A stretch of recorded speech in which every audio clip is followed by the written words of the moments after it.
Today I am making a cowboy steak on the grill, and this screams summer. And I so love this. When I do steak, this is what I cook because it feeds, I mean, it's gigantic. And I always get it about 2 inches. This is a ribeye on the bone. Really important to keep the bone on, simply because Katie loves the bone. But I love the bone. the bone, what the bone does is it helps it stay intact on the grill. Very important. So, a couple of things. The ribeye is very expensive, but this feeds 4 to 6 people. It's fine. It really is fine. Unless you're feeding me. Unless I'm feeding you. And so, I would love to see you eat that whole steak, she Katie. will, trust me. So, You challenging me? No, I'm up for it. I believe it. The skinny ones eat the most. I love to eat my steak outside with a salad, but not just any salad. Watercress to me is one of those things that is sort of underappreciated. You see it, you walk by it. But in a long time ago, every steak used to come. You know, remember a big clump of watercress on it? I'm sort of taking that to another level, so and I need your help. I like how the grease gets into the salad when it's on the plate. I'm making a really delicious vinaigrette here with some shallots, mustard, red wine vinegar, salt, pepper, and a touch of anchovy paste, all right? Oh, so, that adds so much really flavor. good. I love so we that. have some watercress here. I want you to pick some more watercress. Okay. Slice through some radishes, a little bit of fresh tarragon, and we're gonna dress that, all right? Great. Well, my canines are watering. So All right, so we're gonna. So what we've done for this steak, it's really important, everybody. Listen to these tips because it's the way to cook a proper steak. You want the steak medium rare from top to bottom. To get that, you have to pull the steak out of the refrigerator, let it come to room temperature at least 30 minutes before it hits that grill. All right, so what I've done overnight is I've salted it, both sides, put it on a rack, put it in the refrigerator, drying it out and uncovered so it really starts to season inside because there's a lot of steak here. I'm gonna season it slightly again, not too much because there's a lot of salt on there already. And this is a dry aged steak, which means we bought this 28-day aged. So that means the water has come out of it. Water equals weight. So you're actually buying a steak less heavy. So when you're paying a lot of money per pound, you're also getting more steak that's dried, less weight. So it's actually not as expensive as you think. Oh. But it's much tastier because the flavor is concentrated. So we're gonna rub this here, and then we're putting on a two-pronged attack to the grill. A very hot side, you're gonna talk about that later, and a not so hot side to cook it. So right now we're gonna take this steak, all rested, and just put it on the grill that's really hot.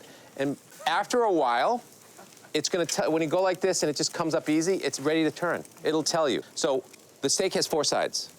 1, 2, very important. You must cook it on that side. That's the flap and the rib side. You need to cook it on that side. 3, and then 4. So we're gonna go through that process. And we've had this steak started right here. And this is ready to go to the indirect side. And we're gonna let it cook there. And how long should it cook? 125 degrees. Do not press it, touch it. Forget the thumb and all that stuff.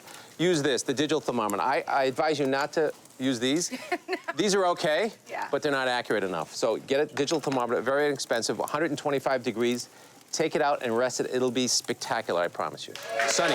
Yes. So GZ's got the grill set up perfectly for grilling a ribeye. Now we're gonna get into some really cool grill tips for you. Is it indirect or direct heat? If you take a look into the grill right now, what I've got is the wood, or you could do charcoal, the chips that you soak or whatever, to one side. Usually what you'll do is when you start this fire though, you start in the center with a pyramid, and then you move all of your action to one side. That's gonna be your direct heat. And then the side that has nothing on it, that's indirect. The perfect thing that you want to do on your direct heat side is stuff that cooks really fast or things that you want to get nice sears on. So your steak, you can start it over here, or like chicken with the skin side down on the direct heat, but then once it's got the color, move it over to the indirect heat so the inside of it cooks just as evenly as the outside. But whatever you do, just know where the hot spot is and where the cool spot is, because every once in a while we have a flare up, you got to move things over.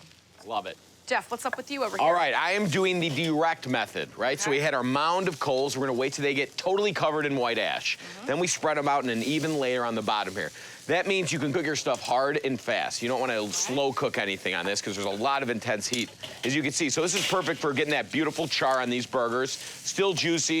You flip it when it's ready. You get that good caramelization. You can do those vegetables, like if you're doing zucchini or squash. I cut them in half. It's a lot easier to manipulate, a lot easier not to overcook. We got some beautiful asparagus with that char on there. Get that one right there, son. I saw one I wanted. That's all right. You take that. It's hot, though. This is real what's happening. Of course, great for sausages, hot dogs. When I cook my dogs on the grill, always line them up right perpendicularly. And once they char, don't put them all over. Just roll them. Nice. Right? Your hand, though? Well, okay. You know what? Don't burn yourself. All right, so that's a nice little tip. Also, we have some skewered shallots here. We Love. cut them in half. Don't worry about removing the chaff. It keeps it all intact. And we're gonna use these in a little bit, right, G? Yes, we are. Look at that, beautiful Look at star. that. Beautiful That's the color. garnish for the good. steak. Seasoned with a little bit of thyme, salt, and pepper. These will go great with that steak. Yep. Look at that, beautiful. And that's that color you're looking for. So that's the direct method, right? You wanna make sure you're keeping an eye on your food on this because there's some intense heat. This could get up to 700, 800 degrees. So Wow. keep that in mind. Okay, I'm coming over. I'm coming over. Where do you want this? Fantastic. Could you just take them off the skewer and Yes. arrange them right here? Okay.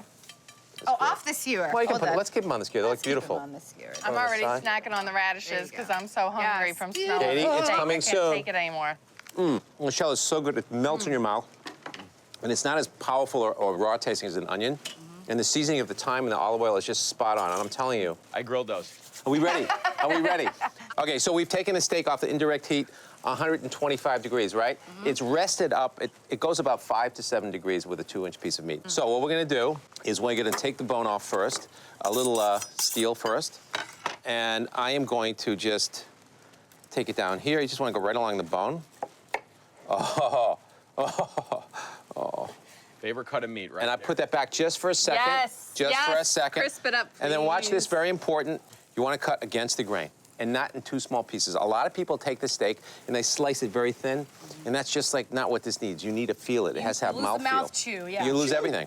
So I'm hearing things, but not really hearing them because She's waiting I'm for just the thinking bone. of just get ready. Katie. So when I tell you, What's happening? I'm going to have you mix that vinaigrette. But first, now see I've rested this, how well it's rested. It's not bleeding all over the board. Really important. So let's just take a look at this and just let's look talk and slice. how evenly it's cooked all the way through. What do you do Beautiful. with, Yeah, if baby. that rests a real long time, what do you do with all those residual juices? You can use them again. Just warm them Put up. the salad dressing on. Get out of Yes. Dodge Jeezy. That's what we do. Okay, so hold on a second. We're just going to take this here, maybe one little. Oh, that looks Look good. at that. You help me out with that? The end piece. And look, hardly any juices that come off this. We're going to take a little of this juice here. Oh, that's Put it in the vinaigrette here. That is all Oh, gravy. yeah, baby. All right. All right, can I dress this You salad? can dress the salad. So that's a medium rare, right? That's medium rare. But Okay. see, it's medium rare. If it's hold up a piece, it's a medium Yeah, rare all the way beautiful. through. Yep. Nice and It's not gorgeous. gray in the end. And you're just going to put this here, toss it. And I suggest you taste this with your hands. This is Yeah. perfect medium rare. Can I just get in there? Just- But hold on a second. Hold on a What's second. happening? Is that what's happening? Someone stole my rib. What? I don't know what you're talking about. Put that back there. All Where am I right. supposed to put it? Right on top. And there you go, Katie. Let's see what you think. Come on, come on. Oh. A little sea salt on that, maybe? Didn't you need salt? Okay, this is so cooked to perfection. Yeah, I heard. The taste of the salty meat and then the vinaigrette here. This is unbelievable.